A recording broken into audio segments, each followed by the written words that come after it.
Bismillahirrahmanirrahim. Assalamualaikum warahmatullahi wabarakatuh. Cek teman-teman, apakah suaranya terdengar dengan jelas? Waalaikumsalam warahmatullahi wabarakatuh. Jelas, Kak? Salam, jelas Kak Ayu. Alhamdulillah. Eh, Sebelumnya, saya mau tanya nih, gimana nih kabarnya teman-teman? Boleh tulis di kolom chat ya. Apakah lagi futur? Apakah sehat? Boleh tulis di kolom chat teman-teman kabarnya. Ada Kak Nabila, Kak Kaila, Kak Nanda, Kak Hati, Kak Rohma, Kak Sari, Kak Ane, boleh ya. Ditulis dulu kabarnya di kolom chat. Alhamdulillah. Oke, Alhamdulillah. Insya Allah teman-teman semua dalam keadaan baik ya. Alhamdulillahirobbilalamin. Semoga kalaupun ada yang lagi sakit, semoga segera Allah sembuhkan. Alhamdulillah, sedang-sedang saja. Ada yang pertama kali ikut join sharing High Girl Space atau HGS, teman-teman? Ada yang pertama kali atau udah sering, udah pernah kayak gitu?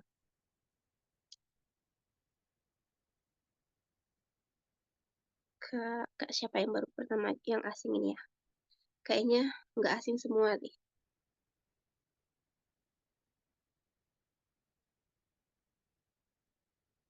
Udah sering dong. Aku ke Ayu baru pertama ya, Masya Allah Mbak Sari. Boleh kita ngobrol dulu Mbak Sari? Bismillah, Assalamualaikum. Waalaikumsalam Kak Ayu. Baru pertama kali ya. Masya Allah, selamat datang di sharing bareng High Girl Space.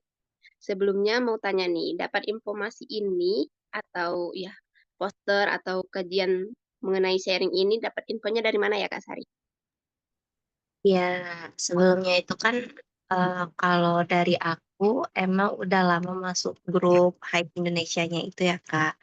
Nah, tapi Hmm, kalau untuk HGS-nya ini itu baru pertama dan itu aku udah sering lihat dari postingannya Hype Indonesia, dari postingannya salah satu teman aku di story WA itu belum apa ya kayak belum dipanggil gitu buat ikut join. Nah, dan alhamdulillahnya dipanggilnya tuh malam ini gitu.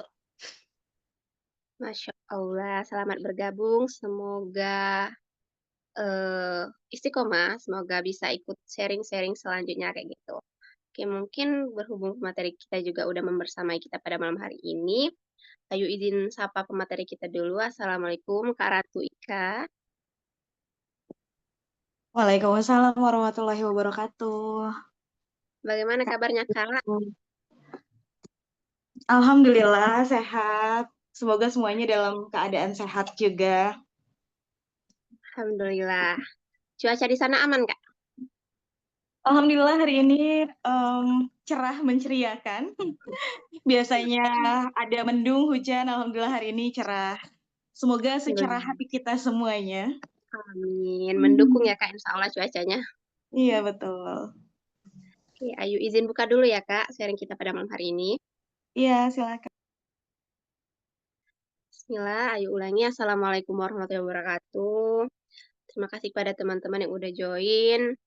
Alhamdulillah, alhamdulillahirrahmanirrahim. Bersyukur pada Allah yang masih memberikan kita iman, sehat, dan kesempatan sehingga kita bisa berjumpa kembali di sharing session bareng HGS atau High Girl Space. Salawat dan salam semoga selalu tercurahkan kepada junjungan kita, Nabi Agung, Nabi Muhammad SAW. Allahumma sholli ala sayyidina Muhammad wa ala sayyidina Muhammad. Semoga dengan banyak bersolat kepada beliau, kita bisa mendapatkan syafaatnya di yaumil akhir kelak. Amin amin ya rabbal alamin. Oke, untuk membuka sharing kita pada malam hari ini, mari kita bersama-sama melapaskan lapas basmalah. Bismillahirrahmanirrahim. Sebelum Ayu mulai, apakah Kak Ratu ada yang ingin disampaikan? Mukadimah awal mungkin perkenalan singkat mengenai Kak Ratu dan backgroundnya, latar belakang, alamat mungkin boleh Kak. Dipersilakan.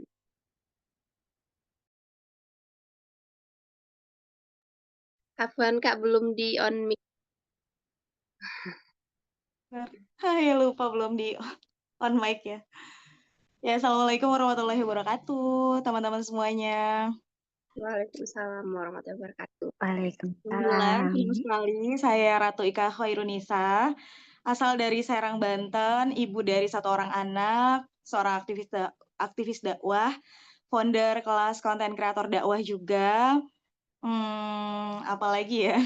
Dan konten kreator dakwah juga. Boleh banget mampir di IG-ku dan TikTok @ratuika khairunisa. Ya, senang sekali membersamai teman-teman semuanya di sini. Perdana ya diundang oleh komunitas ini. Semoga kita bisa sharing-sharing bersama berkaitan dengan tema kita pada malam hari ini. Masya Allah, menarik sekali ya, tentang mind and iman. Seberapa jauh sih? Kadang kita begitu sibuk ya, di dalam pikiran aja itu banyak banget kayaknya yang difikirkan gitu kan ya. Kita sibuk sendiri dengan overthinking yang tiada habisnya, capek banget setiap saat itu melihat media sosial yang bikin semakin sibuk di pikiran kita. Maka sebenarnya ada nggak sih kaitannya antara mind kita, akal kita, pikiran kita dengan iman, dan insya Allah kita akan kupas di sini dan bisa banget untuk teman-teman sharing-sharing pengalamannya dan bertanya juga, boleh banget. Mungkin itu aja Kak sebagai pengantar ya. Nanti kita bahas lebih detailnya. Oke, terima kasih Kak Ratu. Mungkin langsung aja ya teman-teman, kita mulai sharing kita pada malam hari ini dengan pertanyaan pertama. Oke, untuk pertanyaan pertama, mengenai tema kita ya, tentang mind kayak gitu. Jadi yang ingin Ayu tanyakan itu Kak, apa kaitan antara mind dan iman dalam kondisi kehidupan atau dalam kehidupan sehari-hari sebagai seorang muslimah kayak gitu? Apa sih kaitannya Kak kayak gitu? Ya, Masya Allah. Jadi betapa banyak orang yang kemudian menuhankan akal dan mengesampingkan iman. Tapi banyak juga orang yang mengaku beriman, tapi kemudian tidak mau untuk berpikir menggunakan akalnya. Nah, padahal sebenarnya keduanya itu bisa saling berkaitan. Akal sebagai manusia, Masya Allah, yang membedakan kita dengan hewan, itu salah satunya adalah akal kita. Yang membuat manusia akhirnya bisa menjadi seorang khalifah fil ard, ditunjuk oleh Allah gitu ya. Yang padahal malaikat saja protes, kenapa sih bukankah manusia itu adalah orang yang suka berbuat kerusakan dan menumpahkan darah. Tapi ternyata ya Allah menunjukkan bahwa Allah lebih tahu mana yang terbaik gitu ya, dan pilihan menjadikan manusia sebagai khalifah fil ard itu adalah pilihan dari Allah sendiri gitu, karena memang manusia dengan akalnya yang akal tersebut dibimbing oleh wahyu, dia bisa menjadi lebih mulia daripada malaikat. Dia bisa mengenal Robnya dengan akalnya. Dia bisa memahami hakikat kehidupan ini dengan akalnya. Dan berbeda dengan malaikat, kalau malaikat punya akal tapi tidak punya nafsu, sehingga wajar nggak sih kalau mereka taat, tidak bisa untuk bermaksiat karena memang tidak punya nafsu. Tapi Masya Allahnya manusia punya akal dan juga nafsu sekaligus. Dan ketika akalnya kemudian bisa menjadi pemimpin, bisa menundukkan nafsunya, maka dia bisa lebih tinggi daripada malaikat. Sehingga Allah berikan peran strategis sebagai khalifah fil ard, penjaga bumi ini. Baik dan buruknya bumi ini tergantung dari manusianya. Tapi kalau ternyata akalnya lebih dominan nafsunya dibandingkan dengan akalnya, maka akhirnya manusia tidak ada bedanya dengan hewan. Karena yang membedakan kita dengan hewan apa sih? Hewan bisa punya goriza, punya naluri gitu ya. Dia bisa punya rasa marah, rasa sedih, rasa tidak suka ketika diganggu eksistensi dirinya. Mereka punya rasa itu. Dan hewan juga bisa kawin, bisa punya anak, ya kan? Mereka bisa melakukan itu, punya rasa cinta bahkan terhadap anaknya gitu kan, terhadap sesamanya. mereka punya itu, bahkan punya juga naluri untuk mensucikan zat yang lebih tinggi. Makanya kata Allah, ya hewan-hewan pun mereka berzikir gitu ya, dengan zikir yang tidak kita ketahui tentunya. Nah, maka yang membedakan kita dengan hewan itu adalah akal kita.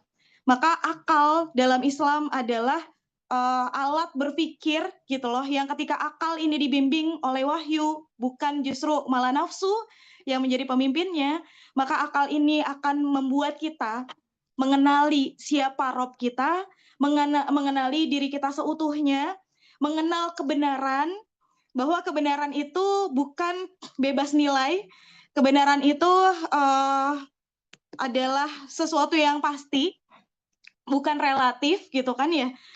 Maka justru dengan akal kita akan bisa mendapatkan pondasi keimanan yang kokoh. Jadi nggak bisa salah satunya, dan luar biasanya Islam tuh satu-satunya agama ya yang memang membolehkan bahkan mengharuskan gitu ya umatnya untuk bisa mendapatkan keimanan dari proses berpikir dengan menggunakan akal. Di saat agama-agama lain menafikan akal untuk bisa beriman, tapi Masya Allah dalam Islam justru untuk bisa mencapai keimanan yang kokoh, kita harus melalui proses berpikir dengan akal kita. Maka bagaimana kita bisa belajar dari Nabi Ibrahim misalnya, dia berpikir dengan akalnya, sampai akhirnya bisa menemukan keimanan yang kokoh. Dia berpikir walaupun orang tuanya, nggak peduli orang tuanya itu adalah penyembah berhala, maka kita pun sama ya. Bukan alasan ketika orang tua kita tidak taat kepada Allah, lantas ya udahlah aku menurun. Aku adalah keturunan orang yang tidak taat, maka wajar ketika aku juga menjadi orang yang tidak taat. Tidak. Padahal kita punya akal yang harusnya bisa berpikir. Sebagaimana Nabi Ibrahim, walaupun orang tuanya penyembah berhala, ayahnya penyembah berhala, tapi beliau berpikir dengan akalnya. Dan juga bukan hanya beliau berpikir, tapi juga mengajak mereka untuk berpikir. Maka dihancurkanlah berhala-berhala itu dan dikalungkanlah kapak di leher berhala yang paling besar. Itu untuk mengajak orang-orang untuk berpikir. Ketika mereka mencari dan murka, siapa ini yang menghancurkan berhala-berhala ini? Dan Nabi Ibrahim tinggal jawab gitu ya, itu ada kapaknya ada di berhala paling besar. Berarti dia dong yang menghancurkan berhala lainnya. Nah, mereka akhirnya berpikir kan, nggak mungkin lah berhala itu aja nggak bisa bergerak. Mana mungkin dia bisa menghancurkan berhala-berhala kecil lainnya. Nah, justru harusnya mereka bisa berpikir gitu kan ya. Dan Nabi Ibrahim mengajak mereka berpikir, kalau berhala itu tidak bisa bergerak, tidak bisa menyelamatkan dirinya sendiri gitu loh. Kenapa kita harus menggantungkan sesuatu kepada zat yang memang lemah, terbatas, bergerak aja, menyelamatkan diri aja nggak bisa gitu loh. Apalagi menyelamatkan kita gitu kan ya. Dan Nabi Ibrahim terus mencari kan ya, siapa Tuhan kita yang menciptakan kita, karena nggak masuk akal tuh berhala-berhala itu yang menciptakan kita. Beliau berpikir apakah matahari, tapi ternyata kok matahari tenggelam, terbenam gitu kan. Gak mungkin Tuhan saya lemah, apakah bulan, tapi ternyata bulan juga ada masanya digantikan dengan matahari lagi, apakah gunung, dan lain sebagainya gitu loh. Maka akal itu harusnya membuat kita bisa beriman kepada Allah. Jangan sampai akhirnya fenomenanya hari ini Gen Z itu banyak ya, ternyata datanya semakin banyak Gen Z dan millennials menjadi seorang agnostik, bahkan menjadi seorang ateis, menjadi seorang ateis, nggak percaya Tuhan, nggak percaya agama gitu loh. Dia akhirnya mendewakan akal, ya, akal yang tidak dibimbing wahyu itu akan menyesatkan kita, akan membuat kita sombong. Maka harusnya akal itu dibimbing oleh wahyu dan akhirnya kita bisa mendapatkan pondasi iman yang sangat kokoh, keyakinan yang kokoh gitu loh. Kalau cuma sekedar akal saja, nah itu akhirnya kita bisa hancur gitu loh. Bisa menjadi orang yang sombong, jumawa dengan akal, kecerdasan yang kita punya. Padahal ya kecerdasan tanpa wahyu ya tidak akan menjadi apa-apa, justru akan menyesatkan kita, tidak akan bisa menghantarkan kita kepada kebahagiaan yang hakiki. Berapa banyak orang-orang yang justru dengan akalnya tanpa dibimbing wahyu, tanpa pondasi iman, akhirnya merasa bahwa pikirannya, pendapatnya lebih hebat daripada firman Tuhannya. Ya, berapa banyak orang yang akhirnya berani untuk melanggar, melabrak aturan Allah dengan kecerdasan berpikirnya dengan memelintir ayat-ayat Allah gitu kan ya. Dan akhirnya menjadi rusak dunia ini ketika akal tanpa bimbingan wahyu gitu, merasa lebih hebat daripada Tuhan, merasa sombong gitu kan ya. Dan orang yang cerdas juga, coba deh lihat teman-teman, berapa banyak sih kita saksikan hari ini orang yang kuliah di kampus ternama sekalipun bisa sampai bunuh diri. Iya nggak sih? Padahal kita lihat kalau dilihat dari akalnya dia cerdas nggak sih? Cerdas kan ya? Tapi ternyata akal yang cerdas saja, kita punya pikiran yang hebat gitu ya, karya-karya yang spektakuler secara duniawi, ternyata itu tidak cukup. Ternyata banyak orang yang sampai akhirnya bunuh diri, atau bahkan kita saksikan bagaimana rektor, apa kurang cerdas itu rektor? Apa akalnya kurang bisa dipakai untuk berpikir gitu kan? Ternyata rektor atau bahkan profesor, guru besar gitu ya, itu bisa menjadi pelaku pelecehan seksual. Nah, begitulah kacaunya dunia ini ketika akal itu berdiri sendiri tanpa pondasi keimanan yang menjadi landasan berpikirnya. Dan sayangnya hari ini menyedihkan sekali, kita dipaksa untuk memisahkan pikiran kita dari pondasi agamanya. Jadi ibarat kepala dipisahkan dari tubuh kita, gitu loh. Seolah kepala bisa berdiri sendiri tanpa badan, tanpa tangan, tanpa kaki. Begitulah kondisi kita di era sekulerisme, memisahkan agama dari kehidupan, memisahkan akal dari iman. Yang terjadi apa? Kita stres sendiri, ya nggak sih? Kita capek sendiri dengan pikiran kita gitu, kita overthinking sendiri gitu kan ya. Dan tanpa pondasi iman, hidup ini menjadi sangat-sangat letih, sangat capek, gampang banget membuat kita stres, putus asa, tidak ada harapan gitu kan ya. Dan akhirnya wajar banget banyak yang akhirnya lari kepada pornografi kah, kepada miras kah, bahkan kepada judi online dan lain sebagainya. Bahkan akhirnya sampai bunuh diri, itu menjangkiti, bahkan sampai jadi tren ya beberapa waktu itu, tren bunuh diri, tren apa sih yang menyakiti diri sendiri? Aku lupa namanya. Apa ya? Tren menyakiti bikin barcode di tangannya gitu kan. Dan kemudian bunuh diri bikin surat. Itu bahkan terjadi, bunuh diri itu bikin surat dan diupload di media sosial, minta maaf dan lain sebagainya, aku udah capek hidup. Nah, itu menjadi tren bunuh diri bahkan gitu ya di kalangan intelektual, di kalangan mahasiswi gitu yang notabene ya lebih tinggi lah ya intelektualitasnya, akalnya dibandingkan orang yang tidak sekolah. Tapi ternyata kita tidak mampu loh, kita harus akui kita tidak mampu loh akal kita berdiri sendiri tanpa iman sebagai pondasi. Mungkin itu Kak Ayu. Masya Allah, Masya Allah, tabarakallah. Baru satu pertanyaan aja itu udah luas banget ya Kak ya. Bahwa memang Oh sepenting ya, itu self ya, harm ya, betul betul. sepenting itu eh, iman, keimanan dan berpikir itu harus selaras kayak gitu ya Kak. Nggak boleh salah satunya yang lebih dominan. Kalau dominan keimanan, kalau tanpa ilmu ya bakal salah juga ya kan Kak. Buktinya kan keimanan orang yang beda agama sama kita, mereka juga taat-taat tuh kayak gitu. Tapi itu kalau menurut Kakak nih, bukannya untuk kita ngejudge agama yang lain ya Kak. Mereka kan juga pinter-pinter. Malahan yang bisa kita lihat ya yang apa ya, yang maju, negara-negara maju kan bukan yang agamanya yang kayak kita kayak gitu loh Kak. Itu kira-kira menurut Kakak, pandangan Kakak apa tuh yang salah? Kenapa mereka tidak menemukan cahaya Islam kayak gitu? Padahal mereka pintar-pintar, mereka maju, mereka punya teknologi yang keren-keren, yang canggih-canggih. Kayak gitu. Mungkin boleh pandangannya. Ya, jadi Masya Allah ya, di banyak ayat Allah memerintahkan kita untuk berpikir. Di surat Al Imran ayat 190 misalnya, inna fi khalqis samawati wal ard wa ikhtilafil laili wan nahar la ayati liulil albab. Sesungguhnya dalam penciptaan langit dan bumi dan pergantian malam dan siang terdapat tanda-tanda kebesaran Allah bagi orang-orang yang berakal. Kemudian Allah juga ngajak kita berpikir bagaimana di ayat lainnya gitu. Allah kemudian dengan hujan, dengan turunnya hujan, Allah itu hidupkan bumi setelah matinya gitu ya. Dan Allah ciptakan semua alam semesta ini sebenarnya untuk kita pikirkan gitu kan. Makanya Allah memerintahkan kita untuk berpikir, diberikan kalimat beruntunglah ya, terdapat tanda-tanda bagi orang-orang yang berakal, atau beruntunglah orang-orang yang berakal, yang berpikir gitu. Maka sebenarnya orang yang benar-benar mampu berpikir dengan akalnya, dia akan sampai kepada kebenaran hakiki bahwa tidak mungkin adanya alam semesta ini yang sebegitu rumitnya tanpa ada yang menciptakan.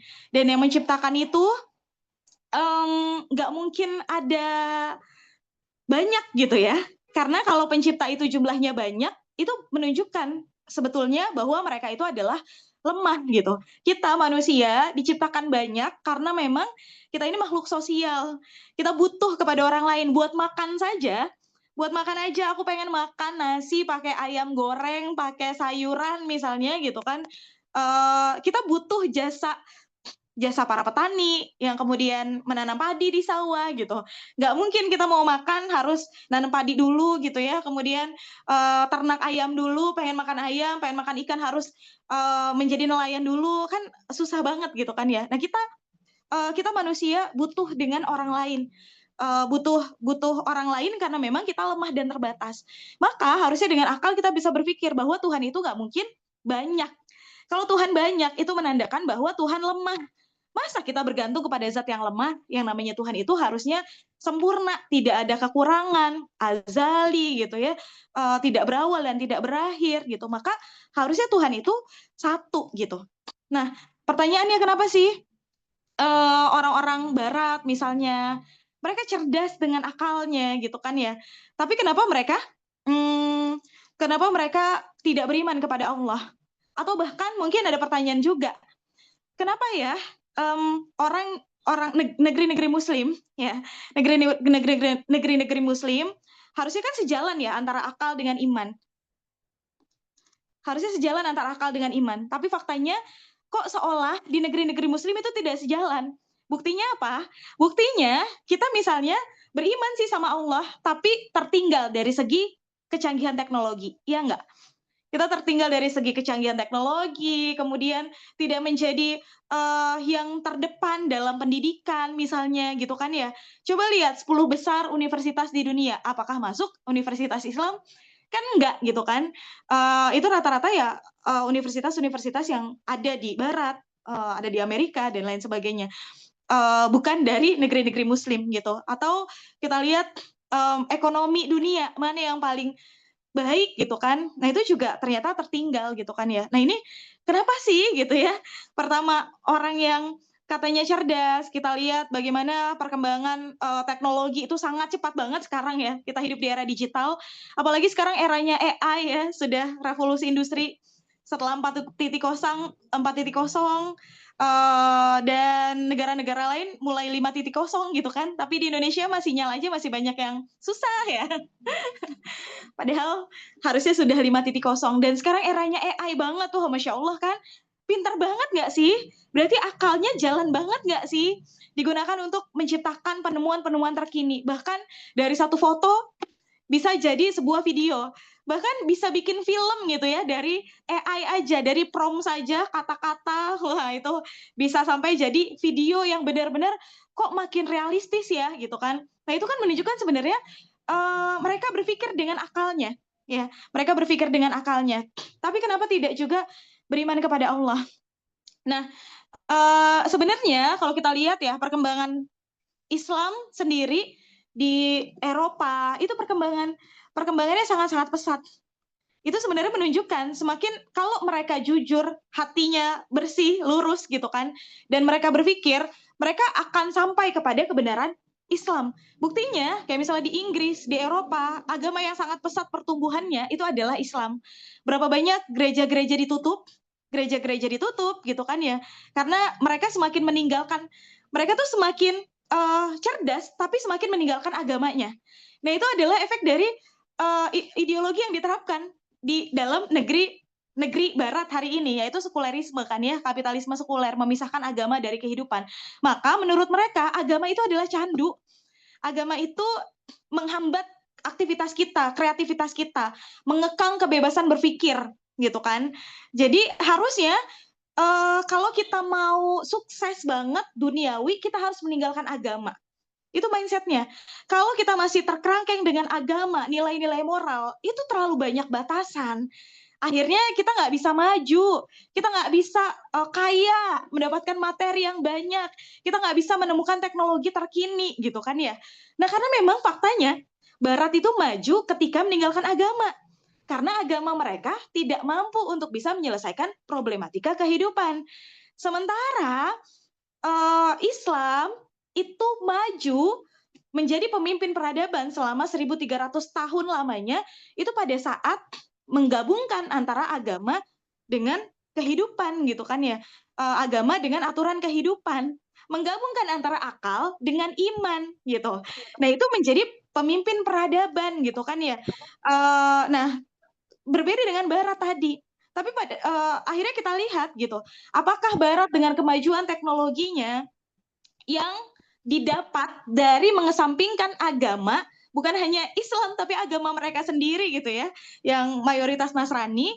Nah, apakah mereka benar-benar bisa merasakan kebahagiaan dari kebangkitan teknologi, kecanggihan teknologinya hari ini, kebangkitan di sisi ekonomi, di pendidikan gitu.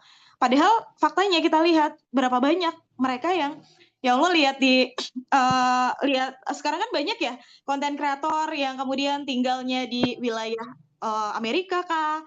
Aku tinggal di New York misalnya, mereka cerita. Tapi aku nggak suka tinggal di sini karena banyak banget homeless gitu loh.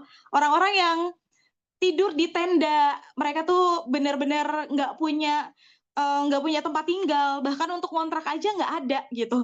Jadi homeless banyak. Terus juga ada juga yang memotret wilayah Amerika yang ternyata banyak banget yang kayak zombie gitu kan.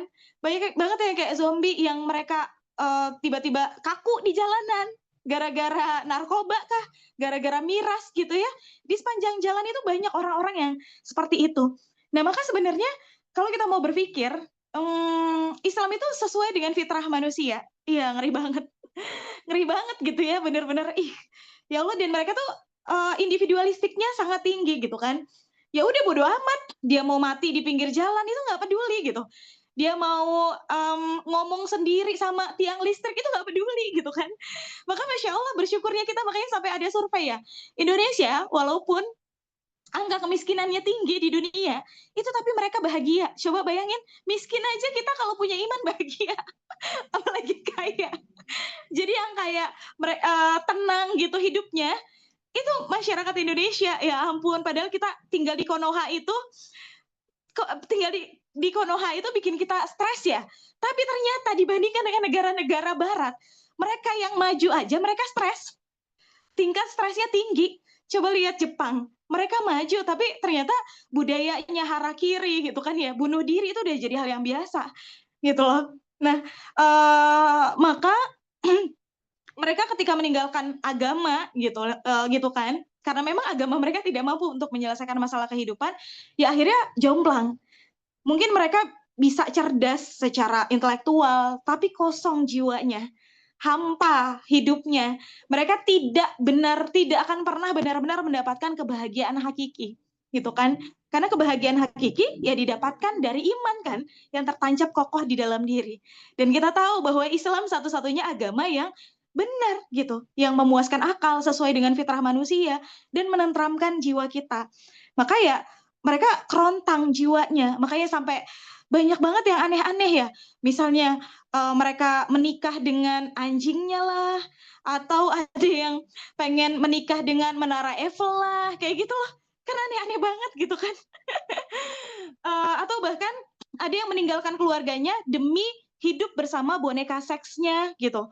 Atau ada yang berzina dengan anjing, berzina dengan hewan-hewan peliharaannya dan lain sebagainya. Saking mereka udah bebas, sebebas-bebasnya, dan mereka nggak mendapatkan kebahagiaan. Mereka bisa membeli apapun, tapi ternyata mereka tidak bisa membeli kebahagiaan di dalam jiwanya. Karena kebahagiaan di dalam hati kita itu didapatkan dari iman yang menjadi pondasinya, gitu kan. Nah, maka sekarang ya fenomenanya banyak banget orang yang apalagi ketika melihat Palestina ya, kok bisa loh orang-orang Palestina yang dibombardir, mereka tetap bisa bertahan di sana dan mereka bisa tetap bahagia. Mereka bisa tetap menghafal Al-Quran, mereka bahagia, mereka tidak takut dengan apapun gitu loh. Mereka tidak takut dengan apapun. Itu membuat akhirnya banyak orang-orang Eropa, orang-orang Amerika gitu ya, orang-orang non-Muslim itu banyak yang ternyata menjadi mu'alaf gitu loh. Karena melihat dan berpikir gitu kan ya, bahwa luar biasanya orang-orang Islam ini. Mereka yang sudah dicabut seolah semua seisi dunianya, ya, bahkan nyawa tercerabut dari tubuhnya, tapi kok bisa-bisanya mereka tetap beriman kepada Allah, mereka tetap bertahan memperjuangkan agamanya, akidahnya, gitu ya. Nah itu membuat mereka berpikir.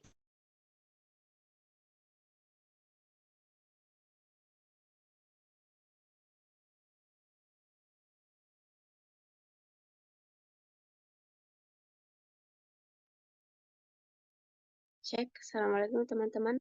Ini Kak Ratu yang nge-lag atau Ekonominya atau bukan hanya spiritualitasnya yang meningkat. Misalnya jadi ketika Islam diterapkan, oh jadi orang-orang rajin sholat aja, tapi bodoh secara ekonomi.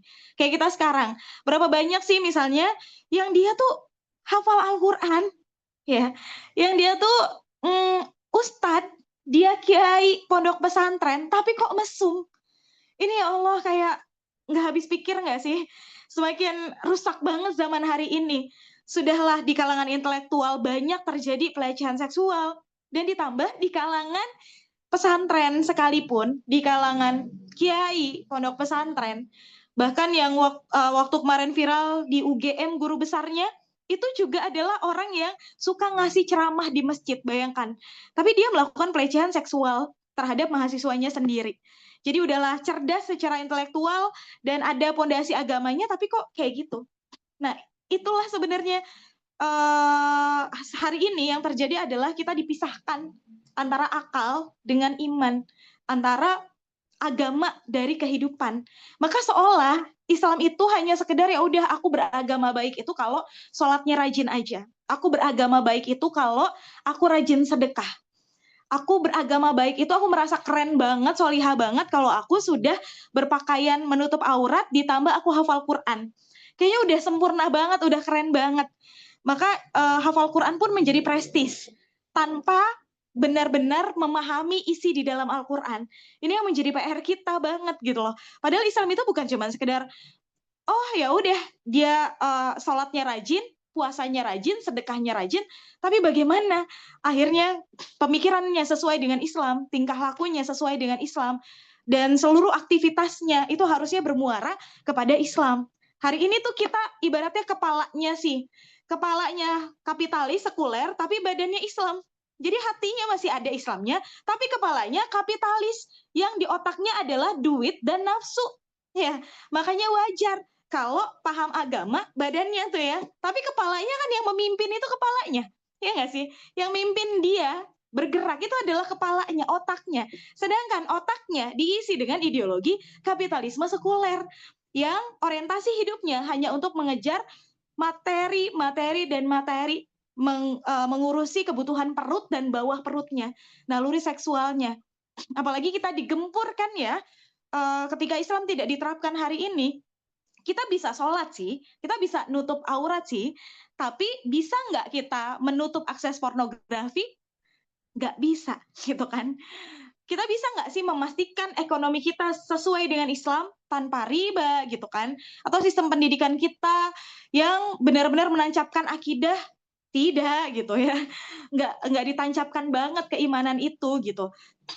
Sehingga akhirnya kita muslim, tapi kita ditarik-tarik dari seluruh arah, gitu, digempur dengan tontonan pornografi yang akhirnya kita punya naluri loh, kita punya naluri. Kemudian kita juga disuguhkan di media sosial. Capek nggak sih ketika melihat orang tuh flexing kekayaan, ya kan? Akhirnya kita orientasinya, aduh aku ya Allah, aku gagal banget nih. Kenapa? Katanya penelitiannya Gen Z itu umur 20 tahun aja sudah ngerasa tua gitu kan. 25 tahun udah ngerasa tua. Aku karena ngerasanya 25 tahun tuh harus ada tuntutan, harus ada capaian, harus suksesnya itu 25 tahun tuh harus udah sukses, punya tabungan 100 juta, itu udah sukses tuh gitu. Kalau nggak punya tabungan, bahkan ngutang, bahkan masih minus hidupnya gitu kan ya, itu berarti nggak sukses gitu kan. Dan itu membuat akhirnya tuntutan-tuntutan yang itu berasal dari mana sih? Berasal dari media sosial kan sebenarnya ya. Media sosial kita tidak bisa dijaga sesuai dengan Islam gitu loh. Konten-konten yang beredar, yang kita adopsi setiap harinya, itu makin bikin kita dekat sama Allah, makin menguatkan iman, atau bikin pikiran kita tambah kacau. Bikin akhirnya kita ngerasa nggak bersyukur dengan hidup kita gitu ya. Dan bahkan pornografi merajalela gitu di media sosial misalnya, konten-konten di TikTok misalnya ya, itu ada live dia gamers, dan live-nya itu sambil main game, dia apa sih game yang kayak ada orangnya gitu loh, dan apa namanya, dia bisa ganti baju segala macam gitu kan.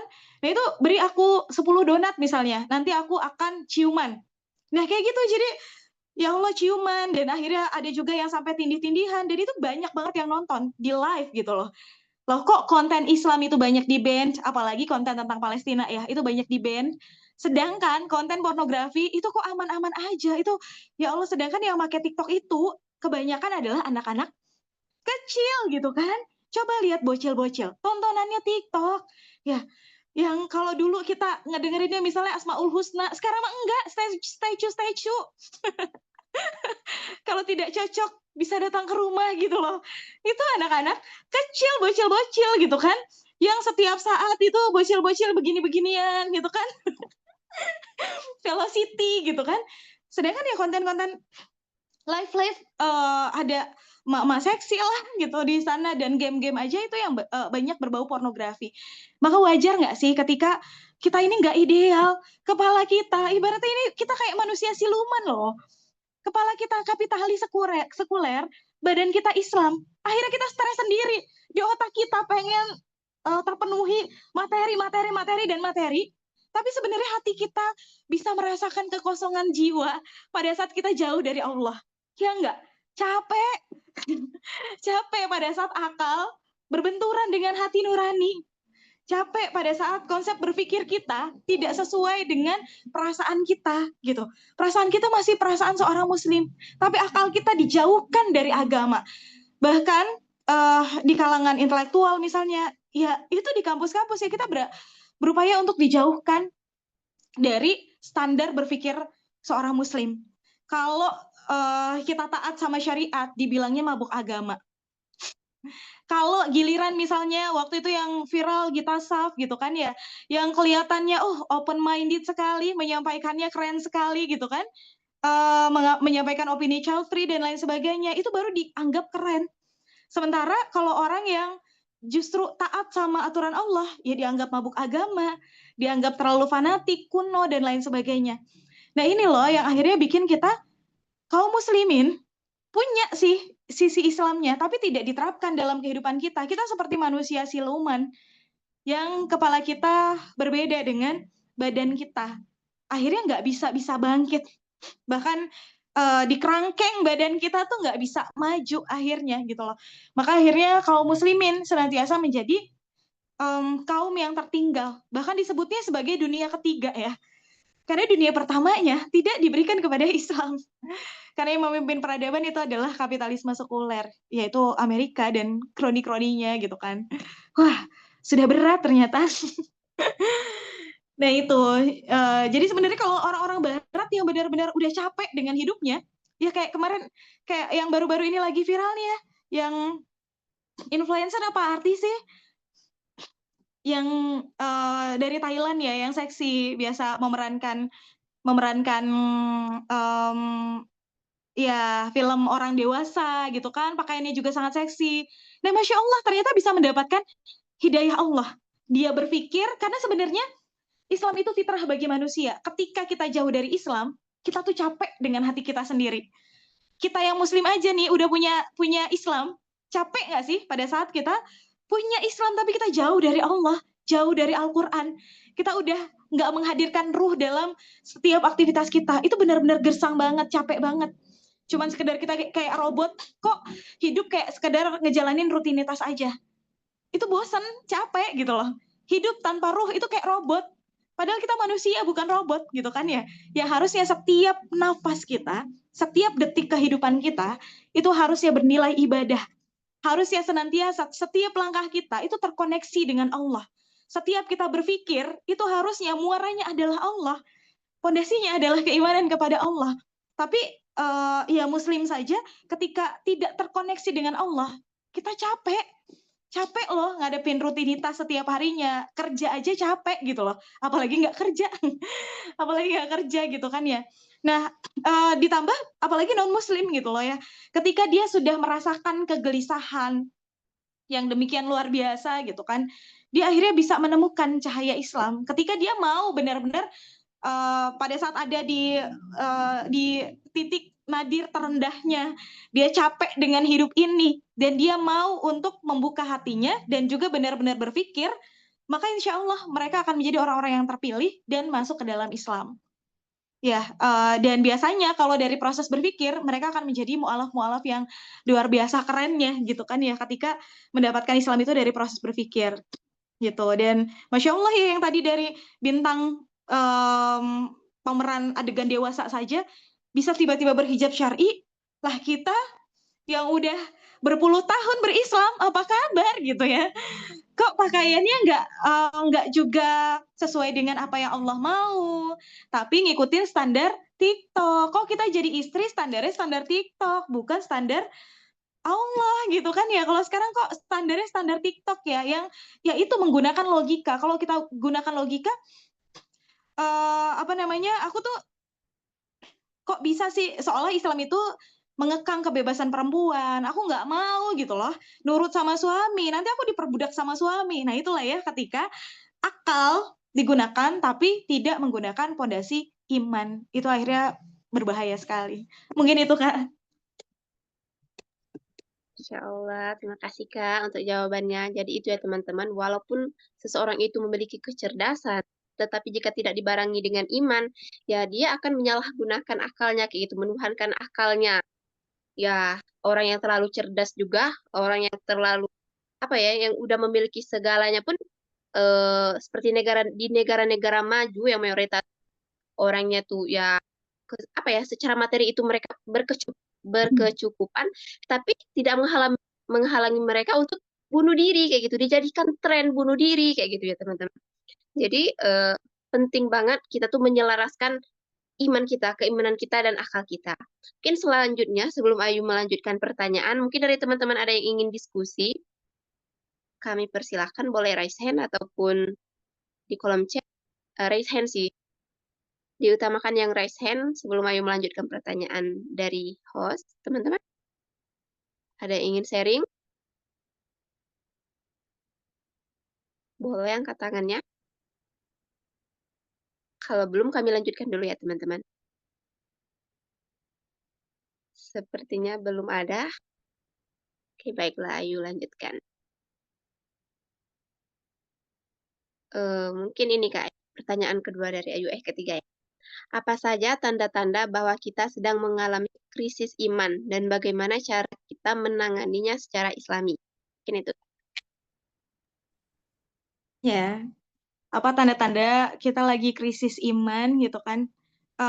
Biasanya kita merasa hampa, kosong. Pernah nggak teman-teman ngerasain, kok aku tuh nggak lagi banyak masalah, tapi kok hatiku kosong, hampa, tiba-tiba pengen nangis sendiri. Padahal uangku cukup di rekening misalnya ya, orang tuaku ada gitu kan. Aku pernah merasakan itu ya pada saat masa-masa pencarian jati diri sih. Itu kerasa banget. Kerasa banget pada saat kuliah jauh dari orang tua. Kok aku bisa kayak tiba-tiba nangis sendiri, kayak merasa ada yang hilang, ya pernah banget.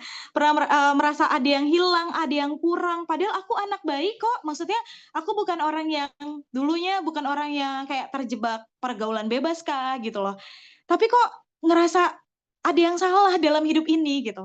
ngerasa ada yang kosong, ada yang hampa gitu kan ya. Nah itu hampa yang dibiarkan gitu, kita berjalan dalam kehampaan itu capek, gak nikmat gitu loh. Padahal kalau orang yang beriman, dia lagi susah, dia lagi benar-benar ekonominya terpuruk kah, dia ditinggalkan oleh seisi dunia kah, kalau orang yang beriman, dia tuh akan senantiasa penuh hatinya, penuh jiwanya, karena hatinya, jiwanya dipenuhi oleh cinta kepada Allah. Jadi benar-benar Allah yang memenuhi seisi hati dan pikirannya itu cukup. Maka kita nggak peduli ditinggalkan manusia. Walaupun ada orang yang kena tsunami misalnya, orang tuanya meninggal, tapi ketika dia punya fondasi iman yang kokoh, dia bisa tegak berdiri. Dia bisa menjadi orang yang sangat tegar. Ketika tiba-tiba suami usahanya bangkrut kah gitu ya, dia bisa tetap tenang, bisa tetap bahagia dan memulainya dari awal ketika dia punya iman. Tapi ketika kita krisis iman, punya uang banyak pun kita tidak merasakan bahagia. Punya pasangan yang sempurna pun tetap selingkuh juga. Karena itu lagi krisis iman gitu loh. Karena hatinya tidak cukup. Karena tidak dipenuhi oleh cinta kepada Allah dan Rasul-Nya. Maka ketika hati kita, pikiran kita tidak dipenuhi dengan kecintaan kita kepada Allah dan Rasul-Nya, menjadikan mereka muara dari segala aktivitas kita, maka akhirnya dunialah yang mengisi hati kita, mengisi pikiran kita, dan itu yang membuat kita terasa hampa, capek. Kok kerja kayak rutinitas aja. Ada misalnya yang cerita pada saat fenomena kabur aja dulu, dia cerita, aku udah kerja di Jepang nih. Kalau misalnya orang-orang Indonesia lagi stres gara-gara banyak pengangguran gitu kan, kebijakan-kebijakan yang tidak pro terhadap kita gitu ya, susah cari kerja, kualifikasinya itu selangit, sementara umur dibatasin gitu loh, rata-rata nyarinya umur 25, tapi harus punya pengalaman segala macam. Ada yang cerita dia kerja di Jepang, gaji 2 digit gitu kan, tapi ternyata dia ngerasa nggak punya waktu, ruang untuk dirinya sendiri pun tidak ada ruang. Karena seperti mesin, dia kerja pagi, siap-siap dari subuh, pulang sampai malam, dan dia mengikuti rutinitas kayak gitu aja, sehingga tidak ada waktu, tidak ada ruang untuk dia berkholwatkah dengan Allah, atau bahkan tidak ada ruang untuk dia mengenali dirinya sendiri. Yang ternyata kita tuh udah jauh banget sama diri kita, nggak kenal diri kita. Diri kita itu siapa sih? Diri kita itu kan sebenarnya adalah seorang hamba yang sebenarnya fitrahnya kita butuh kepada Sang Pencipta lebih dari apapun. Kita ini lemah dan terbatas, kita benar-benar butuh menggantungkan segala sesuatu itu pada Sang Maha Pencipta. Dan kayak nggak sempet gitu loh. Aku juga sering misalnya tanya kepada orang-orang yang sibuk banget, padat banget aktivitas kerjanya. Bahkan akhirnya sholat aja jadi tanpa rasa. Iya nggak sih? Jadi cuma sekedar rutinitas belaka, dan itu capek. Sholat sih, tapi nggak ada nyawanya, nggak ada ruhnya, tidak membekas pada hatinya, tidak membuat dia punya energi besar. Padahal orang yang sholat, orang yang taat sama Allah, itu harusnya setiap hari dia menyala, dia membara, punya duit nggak punya duit, ditinggalkan oleh siapapun, dia senantiasa bahagia. Dia senantiasa punya energi besar yang dia akan menyebarkan energi besarnya kepada banyak orang. Jadi harusnya orang yang beriman itu positive vibes banget gitu kan. Maka jangan kalah dengan orang-orang kafir yang punya positive vibes gitu kan. Padahal harusnya orang beriman itu benar-benar bercahaya dan mampu mencahayai dunia dengan keimanannya. Sedangkan pada saat kita lagi krisis iman, jangankan menjadi cahaya bagi sekeliling kita, tapi bahkan diri kita sendiri itu semakin redup, semakin tidak punya rasa, tidak punya warna gitu loh, dan merasa tidak bergairah setiap harinya gitu. Makanya akhirnya wajar ketika maksiat pun yang awalnya kalau kita punya iman itu hati kita punya alarm ya, punya alarm dengan iman kita itu kita punya alarm gitu kan ya. Makanya kata Rasulullah gitu kan, ketika kita bermaksiat kan ya, maksiat itu ibarat noda hitam di dalam hati kita. Karena hati itu ibarat cermin. Ya kita tuh hati itu bisa jadi alarm buat kita. Bisa jadi cermin gitu kan. Kalau lo lagi hampa, pasti nih jauh dari Allah nih gitu kan. Itu bisa jadi cermin. Nah, tapi ketika cermin itu diisi dengan maksiat, dia akan menjadi akhirnya akan memenuhi cermin itu dengan noda hitam yang sangat penuh, sehingga ketika noda hitam itu sudah penuh, kita tidak lagi bisa untuk bercermin. Maka tidak ada lagi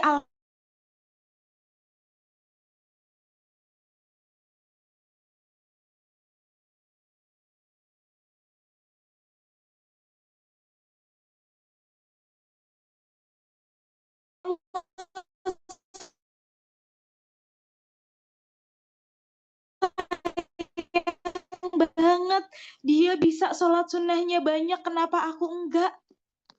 Ngelag ya? Iya, Kak, nge-lag, Kak, putus-putus.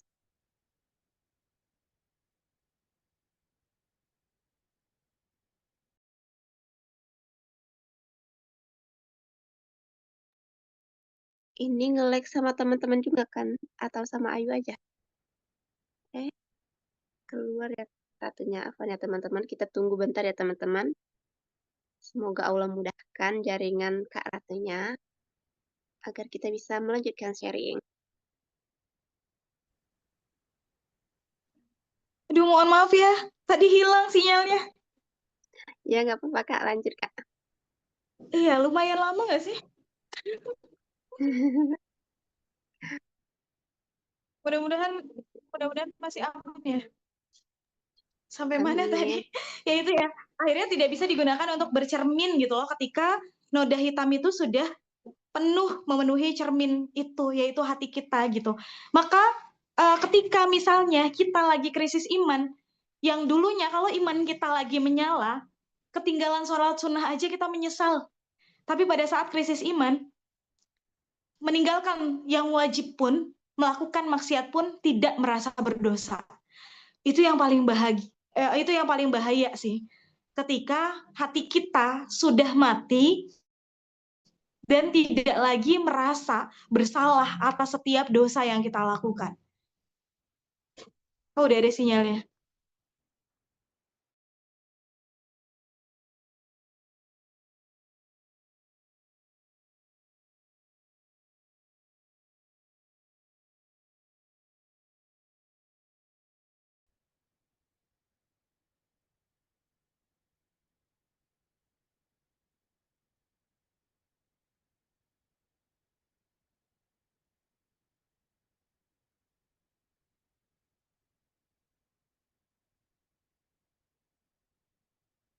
Tes, tadi nge-lag lagi ya? Nge-lag bentar. Sekarang sudah ada? Sekarang udah Sekarang bisa? udah bisa. Oke, alhamdulillah. Bentar. Ya, jadi itu yang paling bahaya sebenarnya. Maka apa ya? Kadang yang paling berbahaya adalah pada saat Allah tuh mencabut rasa bersalah di dalam diri kita gitu. Itu bahaya banget sehingga kita akhirnya terbiasa untuk melakukan kemaksiatan demi kemaksiatan dan kita sudah tidak lagi merasa bersalah. Maka yang awalnya kita merasa berdosa gitu ya, tapi kalau terus-menerus kita lakukan kemaksiatan itu gitu, itu akhirnya kita jadi kebal gitu loh terhadap rasa bersalah itu, rasa berdosa itu, dan itu benar-benar bahaya karena itu tanda bahwa hati kita sudah mati, alarm kita sudah mati. Maka harusnya sebelum itu terjadi, ya kita harus benar-benar mendeteksi. Kalau kita tahu bahwa kita sedang krisis imannya, kita harus segera bangkit, harus segera memperbaiki kualitas keimanan kita kepada Allah. Kita harus memaksakan diri kita untuk segera taat, memperbaiki kedekatan hubungan kita dengan Allah. Hadirkan ruh di dalam hati kita, di dalam setiap aktivitas kita. Insya Allah akhirnya bisa lebih bangkit lagi. Itu sih, Kak. Syukuran untuk jawabannya Kak. Mungkin ini dari peserta ya Kak Ayu bacakan dari Kak Komalah, Lampung. Bismillah. Assalamualaikum Kak. Izin bertanya, apakah benar iman itu bisa naik dan turun? Dan apa saja sebab turunnya iman? Mungkin bisa langsung dijawab. Ya. Em, apa tadi? Apakah iman itu bisa naik dan turun ya? Apa saja penyebabnya? Ya. Nah, iya. Jadi sebenarnya apa ya, semangat iman kita yang bisa naik dan turun itu Rasulullah sendiri yang menyampaikan kan ya.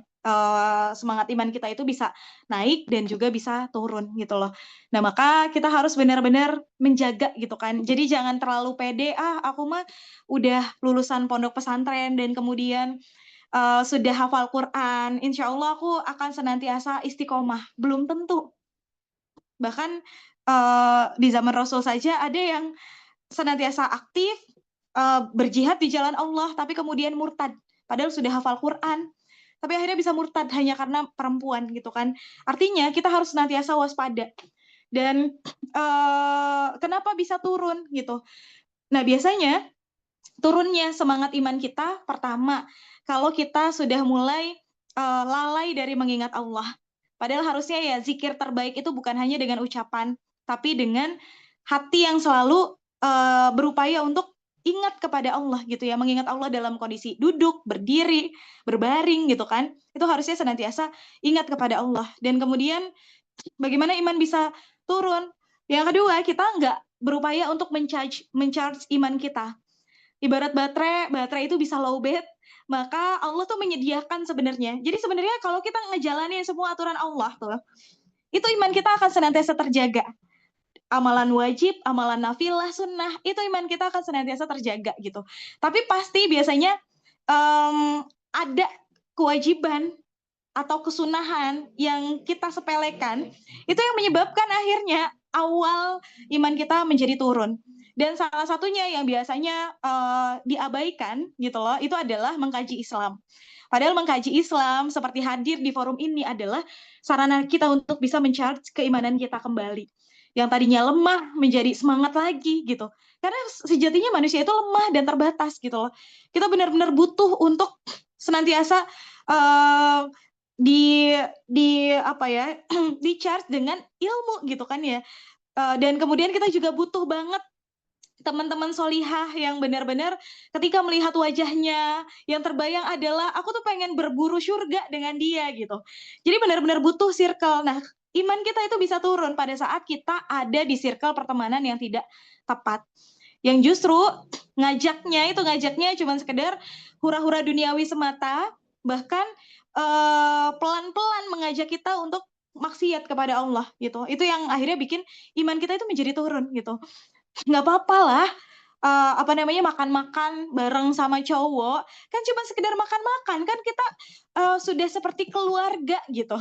Ini kan teman kita sendiri, udah kayak keluarga gitu kan, ya nggak apa-apa lah. Nah, maka dari nggak apa-apa itu kita lakuin, itu bisa akhirnya lama-lama menurunkan kadar atau semangat keimanan kita. Jadi jangan pernah menyepelekan kemaksiatan walau sedikit pun, kelalaian walau sedikit pun. Kita harus cepat-cepat minta ampun kepada Allah, karena dengan kemaksiatan dan kelalaian yang setiap manusia pasti pernah melakukannya, tapi orang yang baik, orang yang taat, itu bukan orang yang nggak pernah salah, nggak pernah hilaf, nggak pernah lalai, nggak pernah dosa.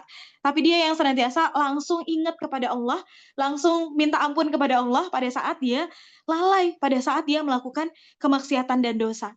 Nah, maka ya harusnya kita bisa untuk pada saat melakukan kelalaian, ya harus langsung minta ampun sebesar-besarnya kepada Allah.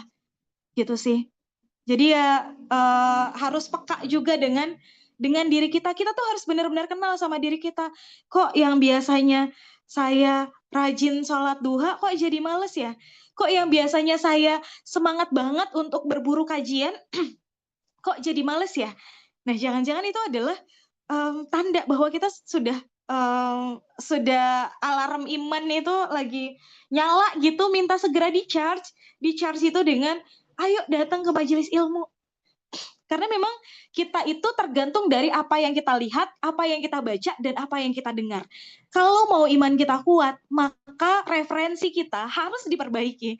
Referensi bacaan kita, tontonan kita, akun-akun yang kita ikuti di media sosial gitu kan. Kan algoritma itu tergantung dari apa yang kita like, apa yang kita tonton gitu kan ya. Maka kalau kita senantiasa menonton kebaikan-kebaikan, maka algoritma itu juga akan menghadirkan konten-konten penuh kebaikan gitu. Tapi kalau kita coba-coba nyari yang aneh-aneh gitu kan, yang justru bikin kita jauh dari Allah, ya itu yang akan terus-menerus menyerbu kita gitu. Nah, maka perbaikilah tontonan kita, buku kita, bacaan kita, apa yang kita dengar. Nah, itu yang harus senantiasa diperbaiki. Oke, itu ya Kak Komala dari Lampung. Apakah ada tanggapan, Kak Komala? Apakah sudah cukup? Insya Allah cukup ya. Kita lanjut ke Kak Tasya Rizky. Assalamualaikum Kak, izin bertanya. Bagaimana cara untuk mempertahankan iman di lingkungan sekelilingnya tuh negatif? Kayak rata-rata sekitarnya berpacaran, ngerokok, dan mabuk-mabukan. Oke, mungkin itu Kak. Boleh langsung dijawab. Um, sebenarnya kita ini lahir sendiri, kita kemudian nanti mati sendiri-sendiri, dan kita pun akan dibangkitkan, dihisap sendiri-sendiri. Maka tidak ada alasan ya orang lain untuk kemudian membuat kita bermaksiat kepada Allah. Walaupun orang tua kita adalah ahli maksiat, orang tua kita bandar judi misalnya, orang tua kita pezina misalnya, tapi sebenarnya kita punya akal masing-masing yang bisa kita gunakan untuk berpikir. Iman ataukah kufur, taat atau maksiat, itu adalah pilihan yang kita pilih dengan kesadaran penuh. Ya, maka harusnya kita harus benar-benar mampu untuk berpikir dan menguatkan iman kita gitu. Kita harus bisa menyelamatkan diri kita sendiri, dan bahkan kita harusnya punya visi untuk bisa menjadi cahaya bagi sekeliling kita. Nah, berarti kan memang kita tidak bisa mengandalkan untuk mendapatkan iman dari sekeliling kita. Berarti kan kita harus mencari dari luar circle kita. Kalau keluarga kita toksik ya berarti kita harus nyari lingkungan yang baik yang bisa mendekatkan kita kepada Allah tanpa meninggalkan keluarga. Nggak bisa kita ninggalin keluarga. Kalau cuma temen doang yang toksik, yang maksiat, tinggalin. Tapi kalau keluarga nggak bisa ditinggalin kan. Kalau teman-teman misalnya yang dia peminum khamar gitu ya, misalnya tetangga kita gitu kan, yang biasa kita main dari kecil tapi ternyata dia minum khamar, itu bisa nggak usah kita deketin. Orang-orang toksik itu nggak usah kita deketin, apalagi kalau iman kita masih lemah. Kalau iman kita udah kuat nih ya, kita harusnya bisa mewarnai, bukan terwarnai. Tapi kalau iman kita masih lemah, maka kita itu akan rentan banget untuk terwarnai. Nah, maka jangan sok-sokan, aku mah nggak apa-apa. Kayak ada waktu itu ada yang menyatakan, walaupun ada 1000 Lady Gaga di Indonesia, ya iman kita nggak bakalan goyah gitu kan. Jadi ya nggak usah takut lah ada maksiat di mana-mana juga. Kalau kita beriman mah nggak bakalan terpengaruh gitu. Nggak begitu. kita tuh punya nafsu gitu kan ya. Nah, maka Islam itu benar-benar mengatur ya bagaimana Rasulullah saja mengingatkan kita kan untuk benar-benar memilih teman. Bahkan agama kita itu tergantung dari agama teman kita. Artinya ada pengaruhnya. Nah, maka kalau pengen agama kita, iman kita baik, maka pertahankan teman-teman yang baik. Yang bahkan mereka akan bisa menjadi syafaat di yaumul hisab kelak gitu. Nah, jadi kita harus benar-benar milih teman gitu kan, karena Rasulullah juga mengatakan bahwasanya berteman dengan seorang penjual parfum, kita akan terbawa wanginya. Tapi berteman dengan pandai besi, kita pasti akan terciprat api-apinya. Nah, maka kalau lingkungan yang toksik itu adalah pertemanan, ya nggak usah deket-deket sama mereka. Tapi kalau keluarga, nah berarti kan kita sebenarnya masih bisa nyari teman-teman yang baik nih. teman-teman yang ngajaknya ke kajian, bukan ngajaknya ke klub malam. Nggak mungkin kita tuh niatnya pengen memperbaiki iman, tapi temenan sama teman-teman yang ngajaknya ke klub malam, gitu kan ya. Nah, maka perbaiki dulu referensi kita, perbaiki circle kita, gitu kan ya. Dan Masya Allahnya ya, Allah akan mendekatkan kita dengan orang-orang yang baik. Kalau kita punya niat baik, kalau kita pengen belajar, kalau kita pengen dekat dengan Allah, kalau kita pengen beriman, insya Allah Allah akan dekatkan dengan orang-orang yang sama, punya visi sama, kayak gitu. Jadi, yaitu ya, kuatin diri kita dulu, cari circle yang baik, ya insya Allah sekarang misalnya di online pun seperti ini, ya, itu bisa kita mendapatkan circle yang baik walaupun di dunia maya, gitu kan. Nah, ketika kita sudah kuat, maka kita bisa berupaya untuk menjadi cahaya bagi sekeliling kita. Karena Islam itu bukan agama yang egois yang kemudian kita bisa masuk surga sendirian. Nggak bisa gitu loh. Tanpa membuat orang-orang lain itu paham dengan Islam. Karena justru kita diperintahkan oleh Allah untuk ketika kita mendapatkan cahaya Islam, kita harusnya menyebarkan cahaya itu kepada banyak orang. Dan justru harusnya gelisah ketika sekeliling kita itu rusak, harusnya ada tekad yang kuat di dalam diri, ada kegelisahan tersendiri di dalam diri. Bagaimana aku punya kewajiban untuk bisa merubah kondisi sekelilingku, kondisi orang tuaku, kondisi kakak-kakakku misalnya, atau lingkungan sekitarku gitu. Itu harusnya jadi motivasi tersendiri untuk kita bisa merubah kondisi itu dan mempercepat proses peningkatan kualitas iman kita, bertambahnya ilmu kita gitu loh. Karena ada motivasi ingin memperbaiki lingkungan sekeliling kita yang rusak tadi. Oke, itu ya untuk Kak Tasya. Apakah ada tanggapan atau cukup?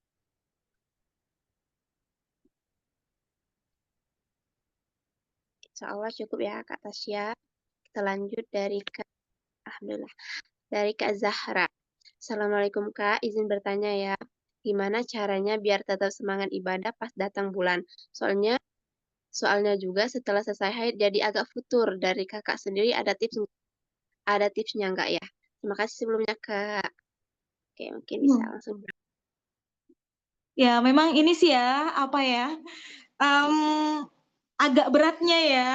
Karena memang kan sebenarnya kalau kita udah habits misalnya, kayak misalnya bulan puasa sebulan gitu kan, sebulan melakukan amal yang wajib, yang sunnah gitu kan, ya kita kejar, berburu pahala banget. Ya biasanya kalau udah jeda, apalagi jedanya lama, apalagi ada perempuan yang haidnya sampai 15 hari, lama banget gitu kan, itu akhirnya futur lagi gitu. Nah, maka kita harus terus berjuang ya, walaupun kita jatuh berkali-kali, kadang tersungkur lagi, ya Allah aku harus merangkak lagi gitu dari awal, dapetin motivasi lagi, nggak apa-apa kok, nggak apa-apa banget gitu loh, kita pernah jatuh, kita pernah gagal, tapi kita harus tahu gimana caranya bangkit lagi. Itu sih yang pertama ya. Jadi walaupun udah lagi semangat-semangatnya nih, lagi semangat-semangatnya qiyamul lail kah, lagi semangat-semangatnya lagi puasa kah, atau lagi semangat-semangatnya yang lain gitu ya, sholat tepat waktu kah gitu. Tapi kemudian haid, nah itu pasti ada penurunan sih ya gitu.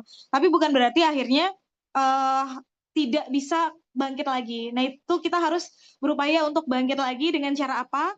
Pilihlah aktivitas atau amal-amal sholih yang masih bisa mendekatkan diri kita kepada Allah walaupun kita sedang haid gitu ya. Sebenarnya kan masih ada yang bisa kita lakukan. Misalnya menuntut ilmu itu kan masih dibolehkan pada saat kita haid, ya kan? Ikut kajian-kajian keislaman itu tetap bisa dilakukan.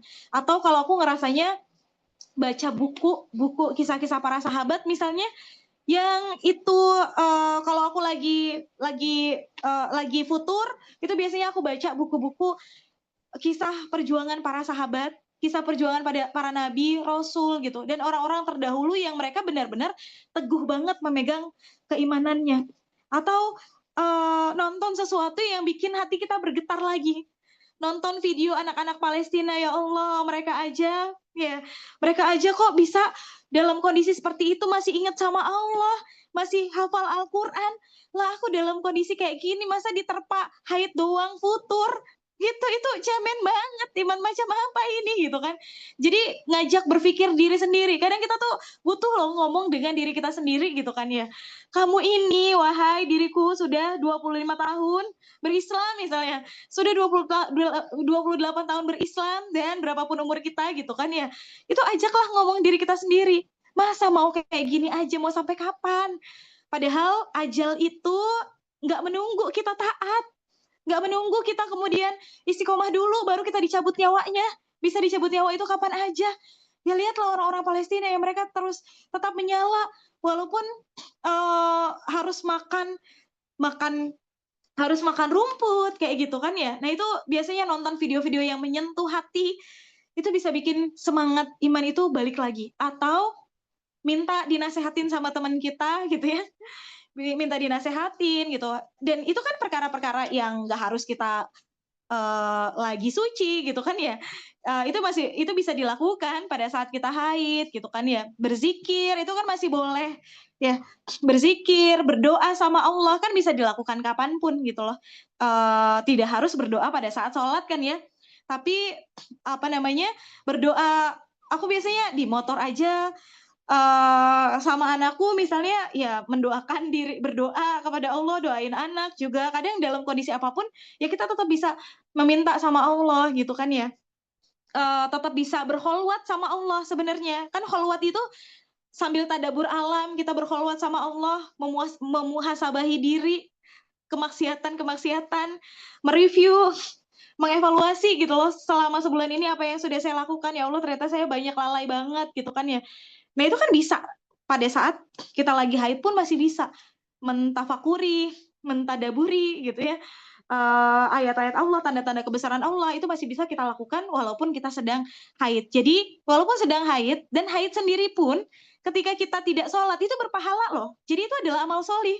Jadi jangan merasa bahwa oh ya Allah sedih banget lagi haid nggak bisa sholat loh. Kita nggak sholat itu berpahala. Keren banget kan Allah. Jadi ngasih kita kesempatan untuk bisa jeda, istirahat gitu ya. Walaupun emosinya naik turun nggak apa-apa. Nggak apa-apa, karena memang perempuan itu Allah kasih rasa yang luar biasa gitu. Karena dia penuh dengan rasa, penuh dengan kasih sayang makanya kepada sekelilingnya gitu kan ya. Makanya hormonnya itu Masya Allah ya, naik turun pada saat haid. Ya justru itu kita jadi bisa minta juga pertolongan sama Allah, ya Allah, astagfirullahaladzim. Jadi banyak berzikir kan ya, astagfirullahaladzim. Ini kenapa saya pengen makan orang ya? Kalau mau haid tuh pengen makan orang, pengennya marah aja gitu ya. Kan kita dengan kita berzikir, jadi ingat Allah gitu kan ya. Jadi itu jadi berpahala akhirnya dengan kita berzikir, istighfar gitu kan ya. Mengingat Allah itu jadi menambah pahala kita gitu. Jadi lakukanlah apapun yang bisa kita lakukan. Kita masih bisa diskusi dengan teman kita. Siapa teman kita yang paling solihah banget, yang paling bikin kita iri gitu kan ya. Iri dalam hal akhiratnya, datengin dia. Lihat dia beramal solih aja kita jadi wah ketularan gitu ya. Jadi pengen fastabiqul khairat. Dan bersedekah, hadir, lihat sekeliling kita. Kalau aku ngelihat misalnya, ya Allah banyak banget orang-orang yang anak kecil misalnya di pinggir jalan gitu ya, pengamen, anak-anak kecil yang harus nyari uang di jalanan dan lain sebagainya. Itu tuh bikin kita berpikir, bikin akhirnya merenung, dan kita juga selain bisa berbagi ya, kita juga jadi bisa berpikir gitu ya, dan bersyukur dengan hidup kita sambil mendoakan mereka, sambil berbagi kepada mereka, dan menguatkan diri kita untuk bisa, ya Allah ini tuh kalau tanpa Islam sebegitu kasiannya banyak orang tuh ya gitu ya. Makanya harusnya kita nggak boleh lemah, nggak boleh lalai, nggak semangat, harus semangat berjuang, harus semangat memperjuangkan Islam, dan harus semangat memperjuangkan diri kita juga supaya selamat nanti di akhirat. Mungkin itu Kak. Jadi masih banyak yang bisa kita lakukan pada saat haid ya. Oke, itu ya Kak Zahra. Insya Allah cukup ya Kak Zahra.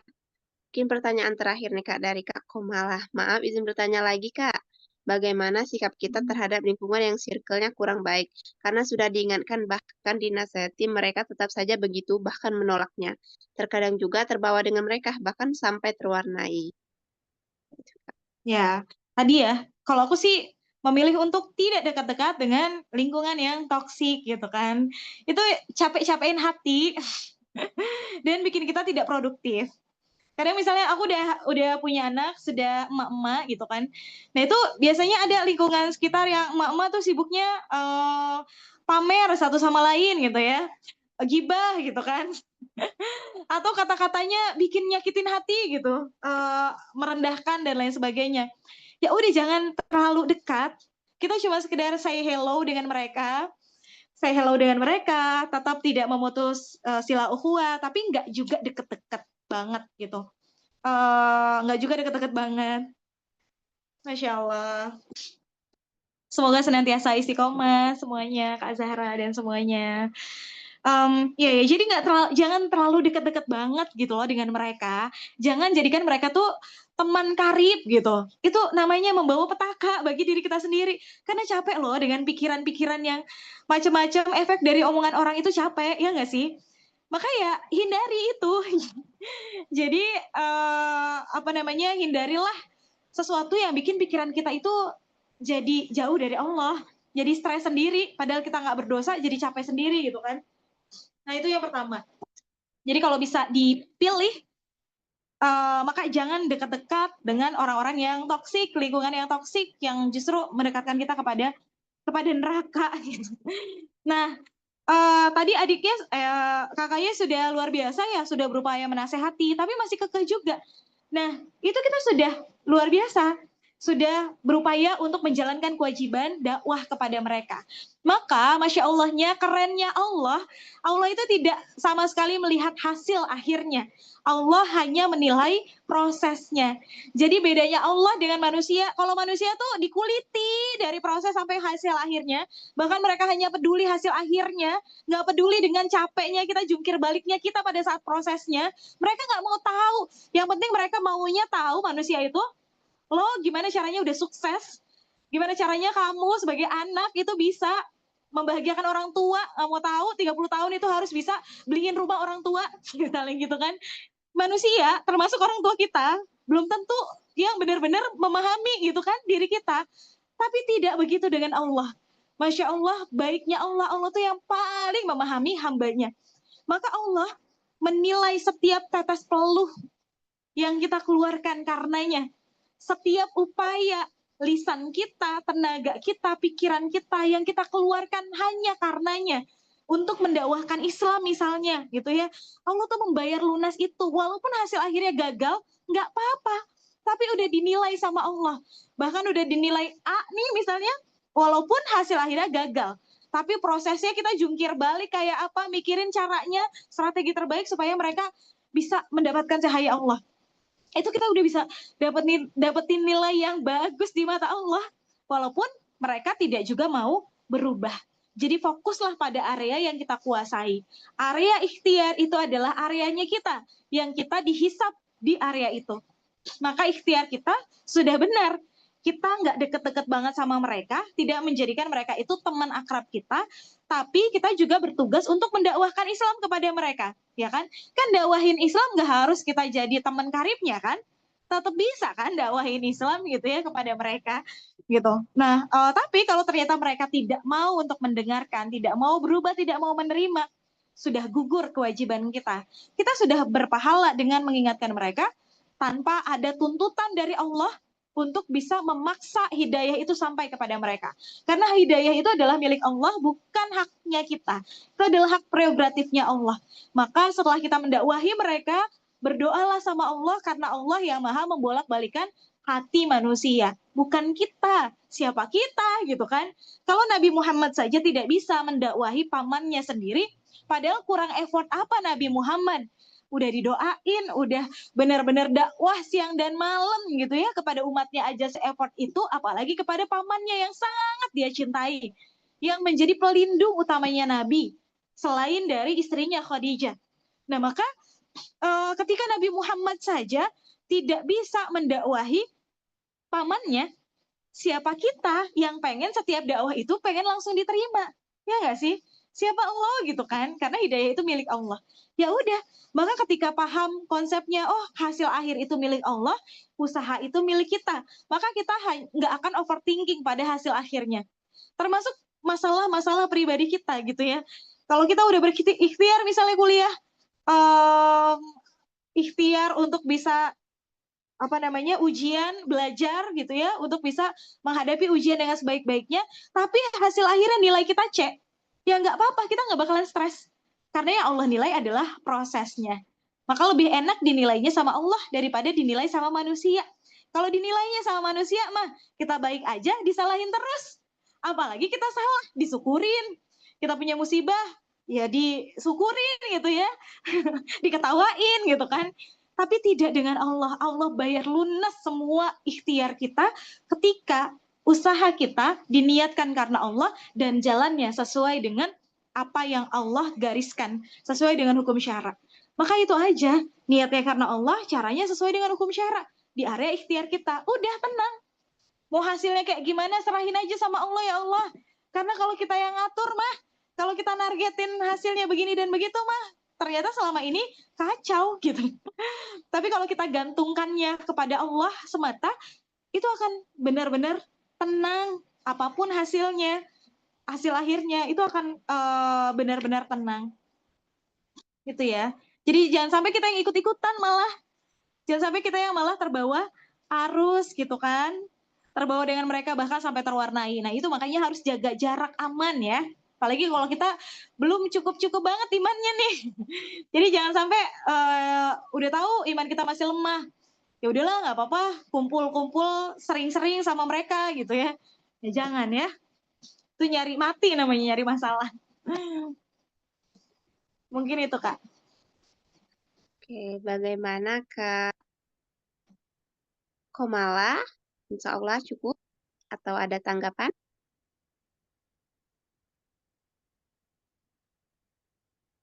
Komala. Insya Allah cukup ya Kak ya. Jadi alhamdulillah. Jadi itu ya teman-teman, kalau kita udah berusaha menasehati, ya udah kita nggak bisa memaksakan kehendak kita dia harus ikut sama kita, harus berhenti berbuat yang toksik-toksik atau yang negatif-negatif kayak gitu. Nggak bisa karena hasil akhir itu ya hak prerogatif Allah gitu ya teman-teman.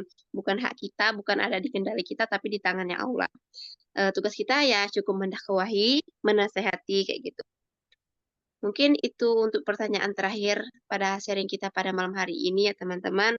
Semoga teman-teman bisa mendapatkan pelajarannya, bisa diamalkan ilmunya, apa-apa insight yang didapatkan pada malam hari ini boleh di-sharingkan kembali ke teman-temannya dengan membuat Instastory dengan tag Kak Ratu dan IG HGS yaitu Hai Indonesia gitu ya teman-teman.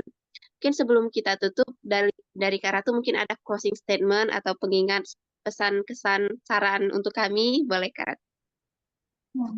Ya Masya Allah, semestinya kita benar-benar bersyukur ditakdirkan oleh Allah menjadi seorang muslimah yang punya kecerdasan berpikir dan juga punya iman sebagai pondasinya. Maka ini adalah bekal terbaik kita untuk bisa menjalani kehidupan dunia ini dengan bahagia di dunia sampai ke akhirat sana. Maka jangan sampai pernah gadaikan keimanan kita, gadaikan kehormatan kita, gadaikan privilege yang sudah Allah berikan kepada kita sebagai seorang muslimah, yang Allah muliakan kita dengan Islam, Allah jaga kita menjadi kehormatan yang benar-benar begitu dijaga, menjadi sebaik-baiknya perhiasan dunia, itu adalah wanita solihah. Maka jangan pernah gadaikan semuanya hanya karena nafsu dunia yang sementara, yang pasti akan binasa, yang padahal akhirat itu benar-benar adalah tempat kita kembali. Maka kecerdasan akal kita jangan sampai membuat kita ingkar kepada Allah. Kecerdasan yang benar, orang yang cerdas menurut Rasulullah adalah orang yang banyak mengingat kematiannya. Maka jika seorang Umar bin Khattab saja sering kali menangis karena takut kepada Allah, bahkan beliau menyampaikan ketika membaca ayat-ayat tentang beratnya azab Allah di akhirat, dan beliau menyampaikan seandainya hanya ada satu orang saja yang masuk ke dalam neraka dan merasakan beratnya azab Allah, niscaya aku masih takut bahwa orang itu adalah aku. Maka dia menangis sejadi-jadinya, dan rasa takut itu, rasa takut tidak aman di akhirat kelak. Rasa takut kepada Allah itu yang akhirnya membuat iman kita itu senantiasa menyala, membuat kita akhirnya senantiasa produktif untuk bisa beramal solih sebanyak-banyaknya. Karena kita tidak pernah tahu bagaimana akhir kehidupan kita. Apakah kita mati dalam keadaan husnul khotimah, atau justru kita mati dalam keadaan mencampakkan hidayah yang sudah Allah berikan kepada kita.